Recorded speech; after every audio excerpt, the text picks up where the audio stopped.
আল্লাহর নবীর হৃৎপিণ্ড রাখলেন স্বর্ণের পেয়ালায়, এরপর রৌপ্যের পেয়ালায় রাখলেন হিকমত। আমার মায়ার নবীর হৃৎপিণ্ড মুবারক ধুইলেন জমজমের পানি দিয়া। সবাই বলেন কোন পানি দিয়া? তাহলে জমজমের পানির দাম আছে না নাই?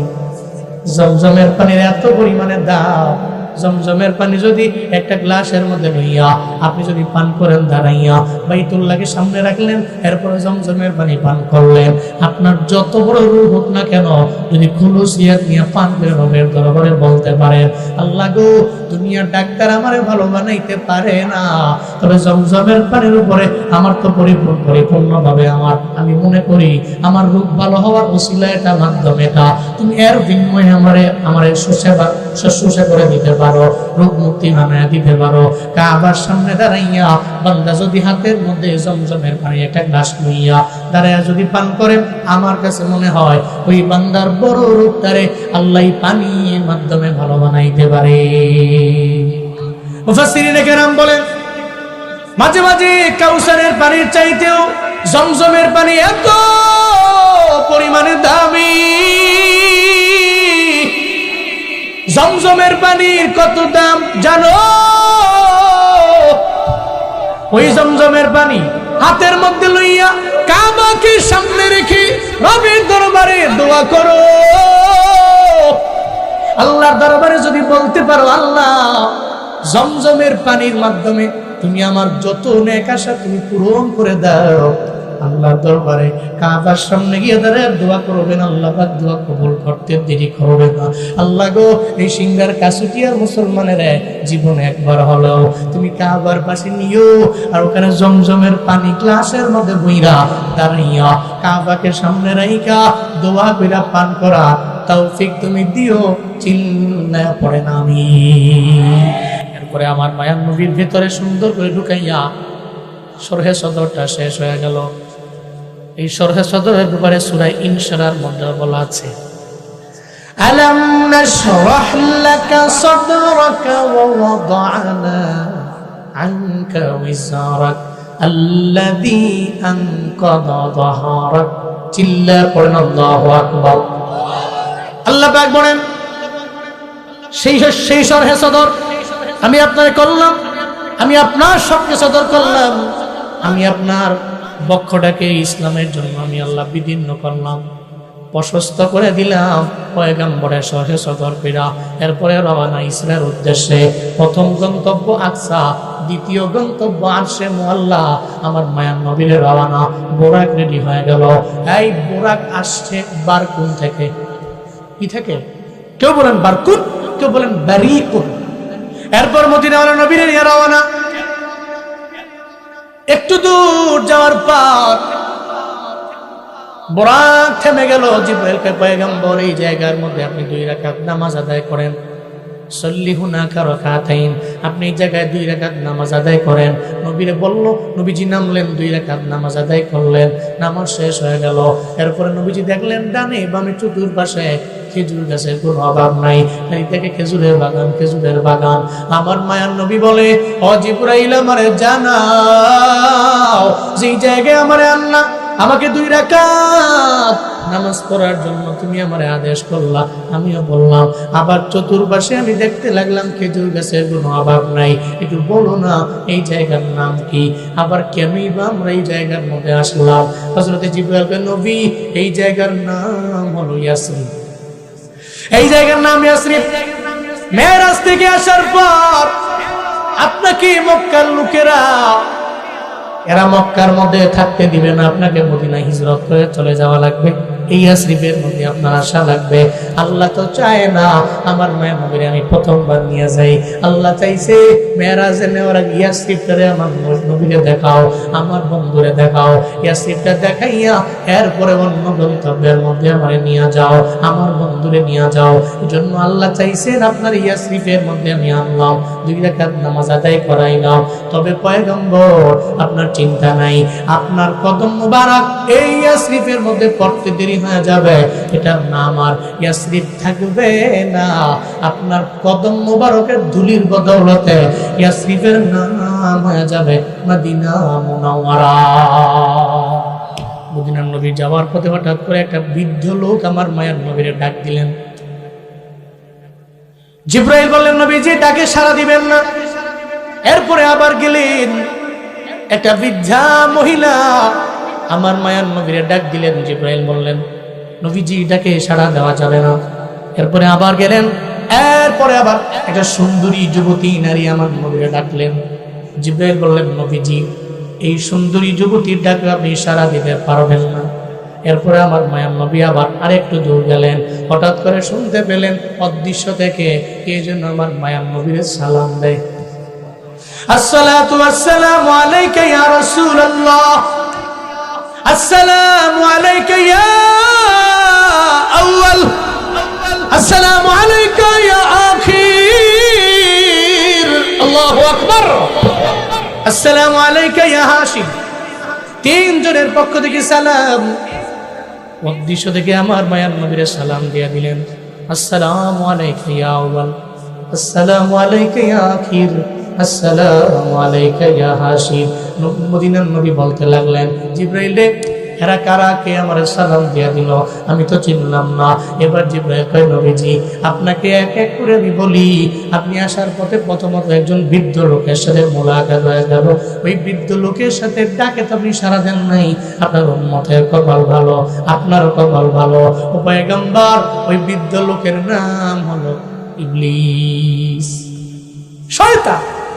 ও দাঁড়িয়ে ছিল। যদি আপনি তার ডাকে সাড়া দিয়ে তার দরবারে যাইতেন, তাহলে আপনার উম্মতের 100% উম্মতেরা ইবলিসের ধোঁকায় পড়ে যেত। যেহেতু আপনি জানেন নাই, আপনার উম্মতের মাঝে সব শয়তানের ধোঁকায় পড়ে গুনাহ করবে না। এই সমাজের মধ্যে গুনাহ করে আসে না নাই, আবার গুনার ধারে কাছেও যায় না, আসে না নাই। কেউ দুর্নীতি ছাড়ে না, কেউ করে না, কেউ চাঁদাবাজি করে না, কেউ ছাড়ে না, কেউ অন্যায় করে, কেউ করে না, কেউ জুলুম করে, কেউ করে না। তাহলে জমিনের মধ্যে কেউ ইবলিসের কথা মানে, কেউ মানে না। কেউ ইবলিসের কথা মানি না, ফজরের নামাজে যায় না। আর একজনে কয়, এই কম্বল লাথি মেরে ফালায় দেও, আমার ঘুম তো আমার আসল না। আসসালাতু খায়রুম মিনান নাওম, আমার ঘুমের চাইতে আমার নামাজ বড় দামি। হাইয়া আলাস সালাত, মুয়াজ্জিন জানিয়ে দিল, আমি দৌড়ে চলে যাব নামাজের মধ্যে। তখন ইবলিসের কথার প্রায়োরিটি দেয় না। ইবলিসে তারা এসব মেসেজ করে, তুই ঘুমায় যা, আজকে নামাজ পড়া লাগবে না, কালকে পড়া লাগবে না, 1 মাস পড়া লাগবে না, 2 মাস পড়া লাগবে না, বছর পড়া লাগবে না। দেখা যায় বছরের পর বছর চলে গেছে, বহুত নওজোয়ান এখানে আছে। ফজরের নামাজের সময়টা কয়টায় হয় এই জুয়ান কুলায় জানে না, আছে না। কি রে নওজোয়ান, নামাজে কেন যাও না? ইবলিসের ধোঁকা। ইবলিস তারে ধোঁকা দিয়া দিয়া বারবার বলে, জুয়ান কালে নামাজ পড়ার দরকার নেই, দাদার মতো বয়স হয়ে গেলে এরপরে তুমি নামাজের মধ্যে যাইবা। অথচ বোকা বুঝে না, বুঝে দাদার মতো বয়স ভাবে এই ব্যাপারে কোনো গ্যারান্টি আছে? কোনো গ্যারান্টি নেই। আল্লাহ সবাইকে সঠিক বুঝদান করেন। আরো জোরে বলেন আমিন।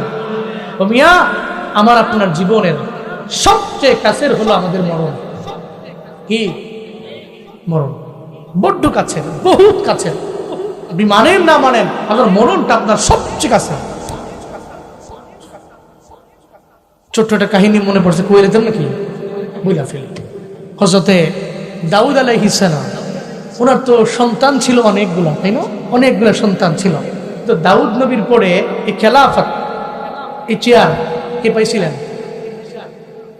মাশাআল্লাহ, হযরতে সুলাইমান আলাইহিস সালাম। অনেক সন্তান ছিল কিন্তু একজনও পায় নাই। সুলাইমান নবী পাইলেন কেন? প্রশ্ন দেখতে পারে না যে অন্য অন্য সন্তান ছিল, উনি কেন? দাউদ নবী ওই চিন্তায় পড়ছিলেন, আল্লাহকে বলতে লাগলেন, আল্লাহ আমার ছেলে অনেকগুলো, এখন আমার ইন্তেকালের পরে চেয়ারটা কে পাবে? কে পাবে?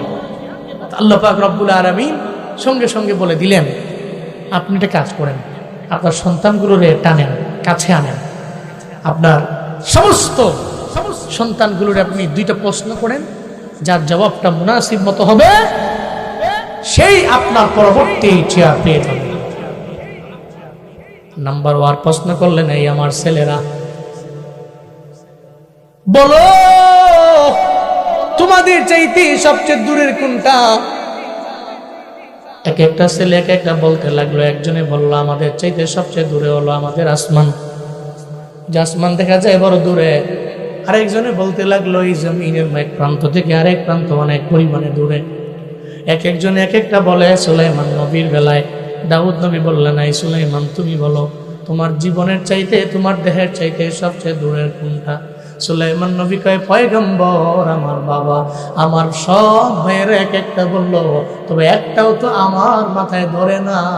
আমার কাছে মনে হয় জমিনের সব তো আমার কাছে, তবে আমার চাইতে সবচেয়ে বেশি দূরে হলো আমার বাড়ির পাশের কবরস্থান। এই কবর আমার দূরে। কবরে যিনি আছেন তার কোনো খবর নাই। আমেরিকায় গিয়েছ, ফোন দিয়েছ, খবর নেওয়া যায়। সৌদি আরবে গিয়েছ, ফোন দিয়েছ, খবর নেওয়া যায়। সিংড়া কাছুটিয়ার মুসলমান এই ময়দানে অনেক বান্দা আছে, মা নাই। এই যে মায় আপনারে কষ্ট করে বড় করলেন, আপনার কি মন চায় না ঈদের দিনে মায়ের নিয়ে একটু সেমাই খাবেন? আপনার মন চায় না? আমি জানি আপনার বড্ড মন চায়, কিন্তু এরপরেও আপনি পারেন না। আপনি কবরের পাশে গিয়া দাঁড়াইয়া চোখ দিয়ে ঘুরে ঘুরে পানি পড়ে আপনি মারে ডাক দেন মা, আপনি বাবারে ডাক দেন বাবা, কিন্তু বাবায় তো কবর থেকে কোনো সাড়া দেয় না, মায় তো সাড়া দেয় না। আপনার কোলায় যদি পৃথিবীর এক প্রান্তে থাকে, মোবাইলের মাধ্যমে খবর নেওয়া যায়। কবরের লোক তো এত পরিমাণে দূর, ওই কবরের লোকের খবর পাওয়া যায় না। সারা দিন লাগে কান্না করলেও জবাব নাই। তাহলে বলো না, সারা দুনিয়া দূরে নাকি কবর আমার চাইতে বেশি দূরে? কবর দূরে। এরপরে বললেন 2 নাম্বার প্রশ্ন, বলো তোমাদের সবচেয়ে কাছের কোনটা? এক একটা ছেলে এক একটা বললো। কেউ বললো নাক, কেউ বললো চোখ, কেউ বললো কান। সুলাইমান নবী কয়, আমাদের সবচেয়ে কাছের হলো আমাদের মরণ। দাউদ নবী কয়, আমার সব ছেলেরা একটাও তো আমার এই চেয়ার হতে পারে নাই। তাহলে আমার ইন্তেকালের পর এই চেয়ার পাবে আমার ছেলে সুলাইমান আলাইহিস সালাম। তাহলে সবার কাছে হলো মরণ। কাছুটিয়া সিংড়ার যুবক, তুমি ইউটিউবে বয়ান লাগে ঘুমাও, ফেসবুকে বয়ান লাগে ঘুমাও, সব জায়গায় বয়ান লাগে ঘুমাও। হুজুরের বয়ান না শুনলে ঘুম হয় না। বড্ড পছন্দ করো বাংলাদেশের উলামায়ে কেরামদের, বড্ড ভালোবাসো। তবে ভালোবাসলে হবে না, নামাজও তো লাগবে। নামাজ লাগবে, রোজা লাগবে, আমল লাগবে। মুরব্বীদের সাথে বেয়াদবি করা যাবে না। আল্লাহ নওজোয়ানদের দ্বীনের জন্য কবুল করেন। সকলে চিল্লায়া পড়েন আমিন। ইবলিস তাকে সাড়া দেন নাই, এই কারণে আপনার উম্মতেরা 100% ইবলিসের ধোঁকায় পড়বে না। কেউ পড়বে, কেউ পড়বে না। এরপরে আপনি একটু গেলেন, ওখানে পেলেন এক বৃদ্ধা মহিলা। ওই বৃদ্ধা মহিলাটাকে সাড়া দিলে আপনার সমস্ত উম্মতেরা গুনাহ করতে করতে, এই বৃদ্ধা মহিলা কোমর যেমন বাঁকা হয়ে গেছে, এরা সমস্ত উম্মতেরা গুনাহ করতে করতে গুনাহের ভারে এরা বাঁকা হয়ে যায়। কিন্তু আপনি ডাকে সাড়া দেন নাই তো আপনার কপাল ভালো, আপনার উম্মতেরও ভালো। এরপরে 3 নম্বরে যাওয়ার পরে এটা যুবতী নারী আপনাকে ডাকলো, আপনি ডাকে সাড়া দেন নাই, এই কারণে আপনার সমস্ত উম্মতেরাই জিনাকারী হবে না, বেবিচারিণী হবে না, জানিয়া হবে না। সব উম্মতেরা কিছু আছে জিনা করে, বেবিচার করে, অন্যায় করে, আছে না নাই? তো সমাজে কিছু লোক আছে অনেক সহজেই সে চাইলে জিনা, বেবিচার, অন্যায় করতে পারে, কিন্তু করে না। সে চিন্তা করে ইন্নী আখাফুল্লাহ, আমি তো আল্লাহকে ভয় করি। এমন ব্যক্তি আছে না নাই? হাদিসের ভাষায় এরা হচ্ছে আনাজিল। ইনজিল জমা হচ্ছে আনাজিল, হাদিসের ভাষায় আনাজিল। এদের সামনে সারা পৃথিবীর সমস্ত নারীরা পয়সা এদেরকে অফার করলে, সুন্দরী মহিলা অফার করলেও, তাকে ডাকলেও সে কখনো কোনোদিন তাকে সাড়া দিয়ে কোনো জেনার কাজে লিপ্ত হবে না। সে বলবে না, আমি জেনা করতে পারি না, এটা আমাকে জাহান্নাম পর্যন্ত নিয়ে যাবে। এই চিন্তা করে সেই গুনাহ থেকে নিজেকে বিরত রাখে। সমাজে এমন লোক নাই? আছে।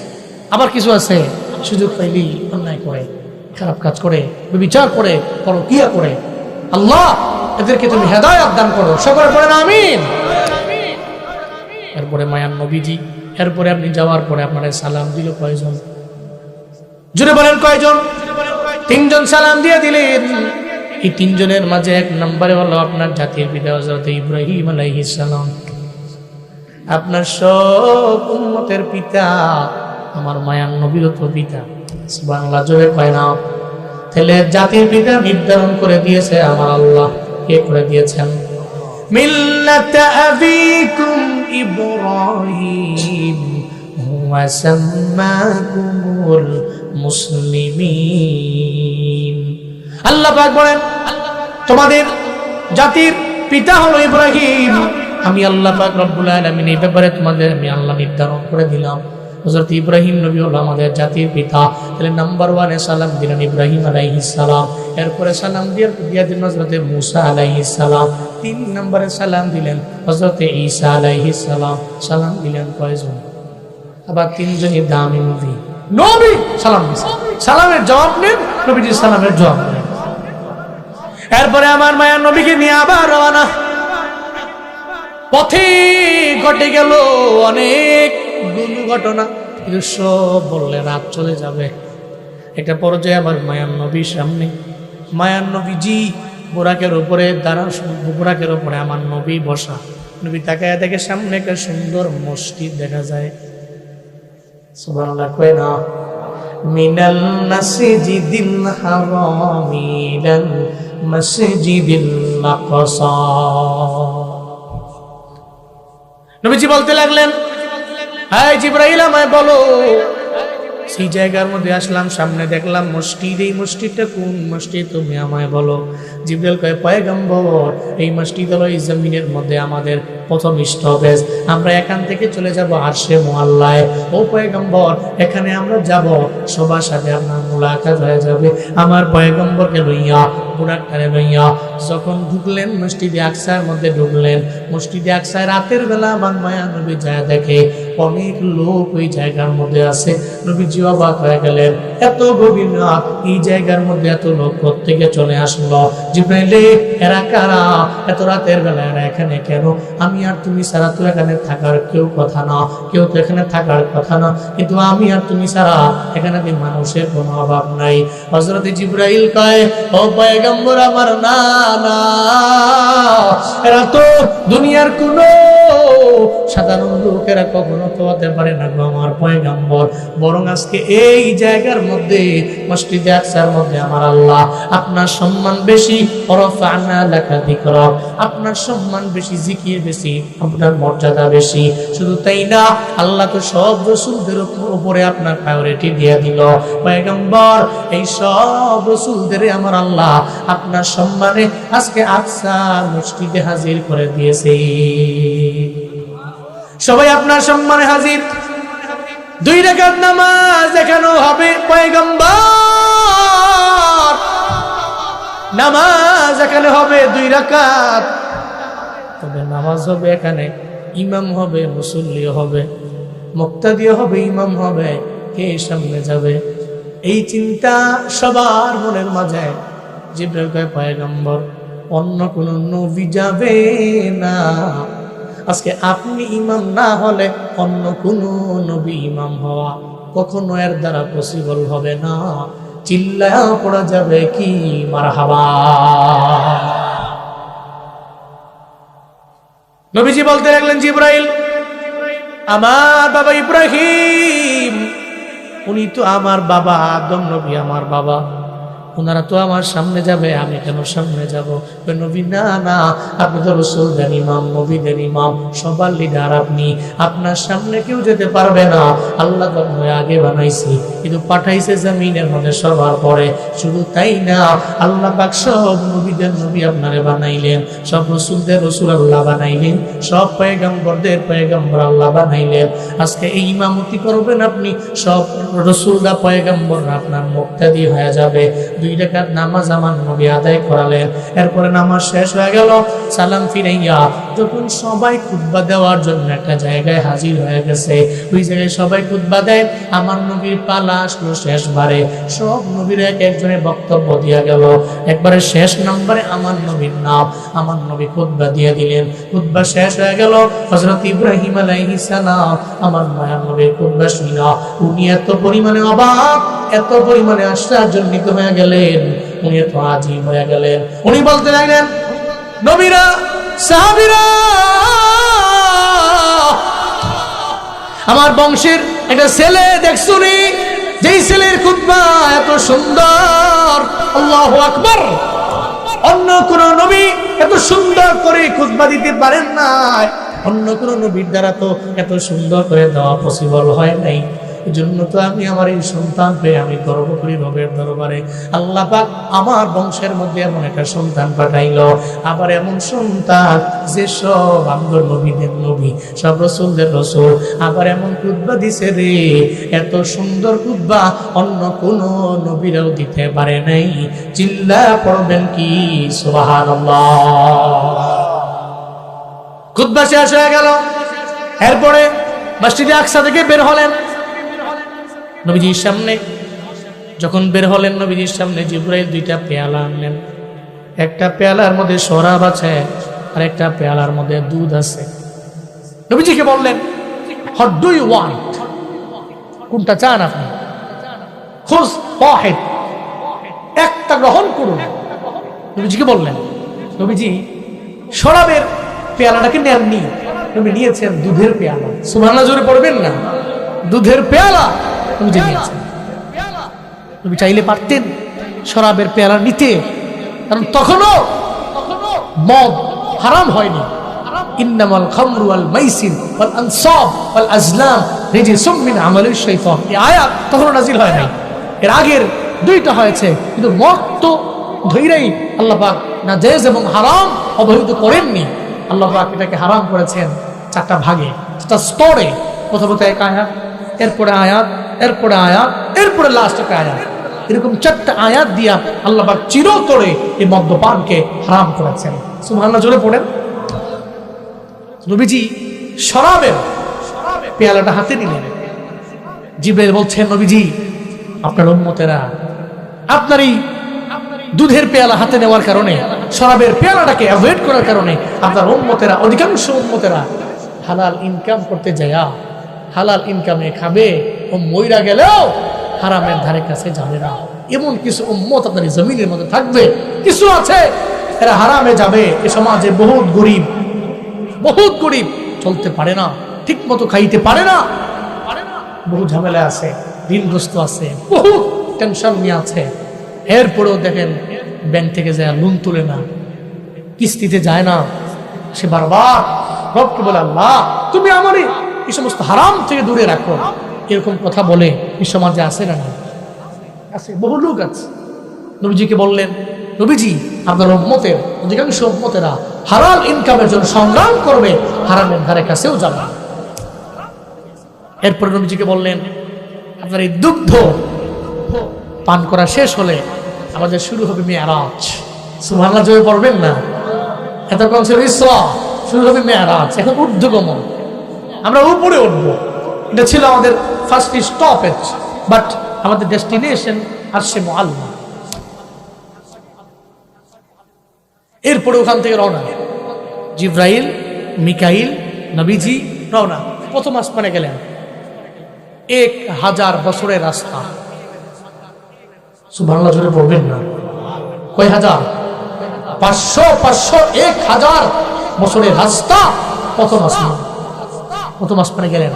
প্রথম আসমানে গিয়ে জিবরাইল, মিকাইল, নবীজি দাঁড়িয়ে রইলেন। জিবরাইল সালাম দিলেন।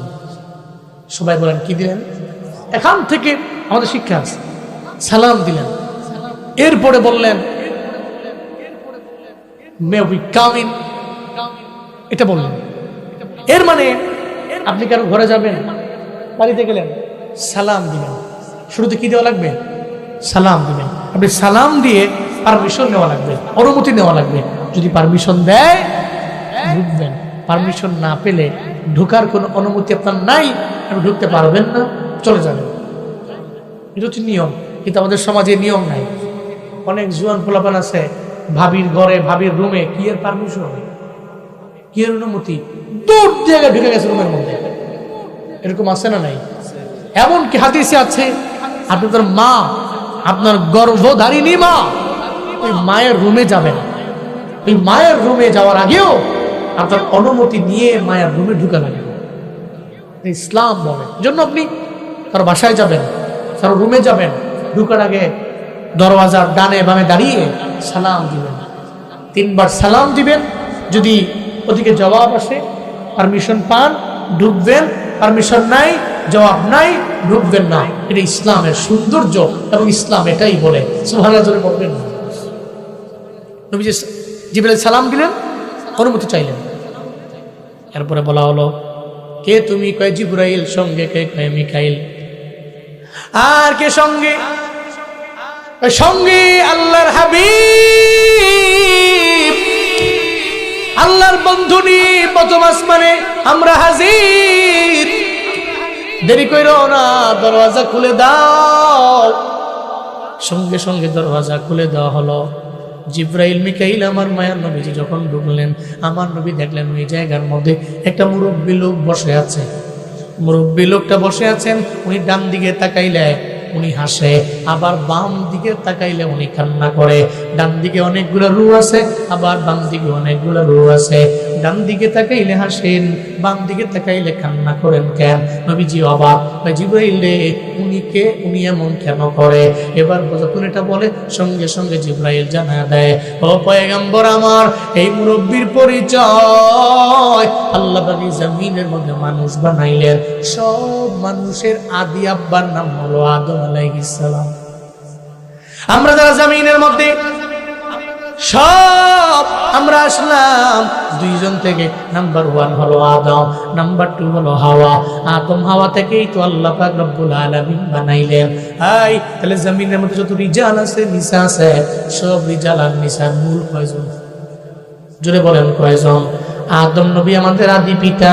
জিবরাইল বলে, পয়গম্বর আমার, আদম আলাইহিস সালাম এখানে বসে আছেন, ওনার ডান দিকে রূহ আছে, বাম দিকে রূহ আছে। ডান দিকে তাকাইলে হাসেন, আর বাম দিকে তাকাইলে উনি কান্না করে। কারণ ডান দিকে যে রূহগুলো আছে উনি তো বাবা, আর সবাই তো ওনার সন্তান। এই সন্তানগুলো জান্নাতি। উনি দেখার পরে উনি হাসি দেন, আর বাম দিকে তাকাইলে উনি দেখে এই সমস্ত সন্তানগুলো এরা জাহান্নামী। বাবা তো চায় না সন্তানরা জাহান্নামে যাক, বাবা চায় না সন্তানটা গুনাহ করো, বাবা চায় না, বাবা চায় না এই সন্তান মানুষ হোক।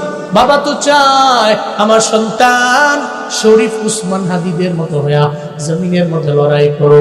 একটা বাবা তো চায় আমার ইন্তেকালের পরে যাতে সবাই বলতে পারে, এমন একটা ছেলে জন্ম দিয়া গেল, এমন একটা মানিক জন্ম দিয়া গেল, আমার সন্তানের জন্য আমার সুনাম হবে। এটাই তো বাবাই চায়। আপনি বাজারে গেলেন, বাজারের মধ্যে যাওয়ার পরে কইল হাফেজে কোরআনের আব্বা। এর চাইতে সফল বাবা জমিনের মধ্যে আর কেউ নাই রে বাবা। এই যে আজকে যে উনি মাথার মধ্যে টুপি নিল, আমি দিয়া দিলাম টুপি। কেন নিলেন? ওই সন্তানের কারণে আমার দাম বেড়ে গেছে। শুধু দুনিয়ায় না, সন্তানের কারণে বাবা আমার দাম আখিরাতেও বেড়ে যায়। চিল্লায়া পড়া যাবে কি মারহাবা। শুধু দুনিয়ায় না, আখিরাতেও বেড়ে যায়। এই জন্য বাবা মা চায় না সন্তান মানুষ হোক। আব্বা আম্মার সবার মনের চাওয়া আল্লাহ পাক যাতে করে আমার সন্তানদের জান্নাতি বানায়, ভালো মানুষ বানায়, মানুষের মতো মানুষ বানায়। আদম নবী ডানে তাকাইলে দেখে জান্নাতি হাসে, বামে তাকাইলে দেখে জাহান্নামী। ওনার চোখ দিয়া ঘুরায় ঘুরায় পানি পড়ে। এরপরে আদম আলাইহিস সালামের সাথে মুলাকাত হয়ে গেল, আমার নবীর সাক্ষাৎ। সাক্ষাৎ শেষে এরপরে দ্বিতীয় আসমানের পালা, ওই 1000 বছরের রাস্তা। এরপরে দ্বিতীয় নাম্বার আসমানে গেলেন। ওখানে গিয়ে দেখেন হযরত ঈসা আলাইহিস সালাম ওই জায়গার মধ্যে। আমার নবীর সাথে মুলাকাত হয়ে গেল। এরপরে চলে গেলেন তৃতীয় আসমানের মধ্যে। ওখানে যাওয়ার পরে তাকায় দেখে ওখানে দাঁড়িয়ে আছে ইউসুফ আলাইহিস সালাম। সুন্দর না কালা? জয় করা সুন্দর না কালা? আল্লাহ জমিনের যত সৌন্দর্য দিয়েছেন, আল্লাহ জমিনের যত সৌন্দর্য দিয়েছেন, এর অর্ধেক সৌন্দর্য দিয়া আল্লাহ পাক ইউসুফ নবীরে বানাইছেন। সুবহানাল্লাহ, জোরে কয় না। ইউসুফ নবীরে দেখলেন, আমার নবীরে দেখার পরে নবী গো, আপনার সাথে মুলাকাতের জন্য আমি এই জায়গায় অপেক্ষমান নবী। আমার মায়ের নবী কয়, আপনি তো বড্ড সুন্দর, আল্লাহ পাক আপনারা সুন্দর করে বানাইলেন।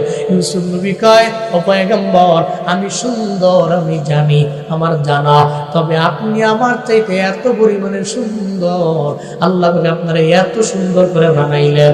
আমি আল্লাহর দরবারে বলতাম, আল্লাহ এই জমিনের মধ্যে আমি কি সুন্দর বেশি? কয় না, শুধু তুমি না, তোমার চাইতে আর একজন সুন্দর আছে। কে? ওইটা আমার হাবিব, আমার দুস্থ পেয়ারা, আমার মুহাম্মদ পয়গম্বর। সুবহানাল্লাহ, জোরে কয় না। আপনাকে দেখার জন্য জমিন থেকে ইন্তজার করছি, আজকে পেয়ে গেছি সেই চাঁদ মাখা চেহারা, পেয়ে গেছি পয়গম্বর।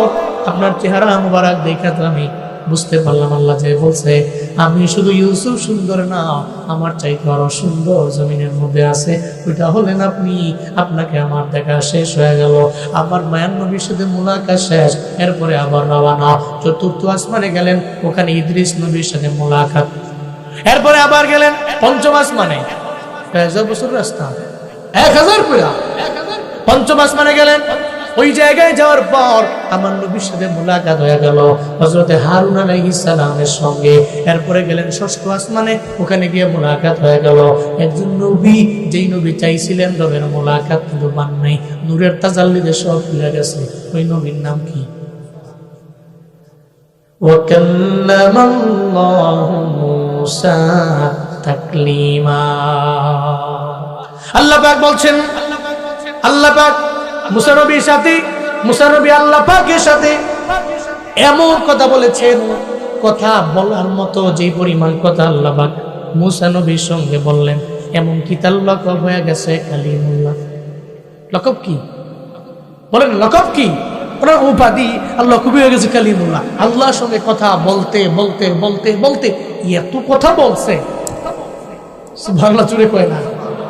একদিন কে আল্লাহ, তোমার তো দেখলাম না, খালি কথায় না কই, দেখা দরকার আছে না, তোমার দেখবার চাই। আল্লাহ কয় না, এটা আপনার দ্বারা ইম্পসিবল, এটা শুধুমাত্র একজন দেখবে। তিনি কে? মুহাম্মদ সাল্লাল্লাহু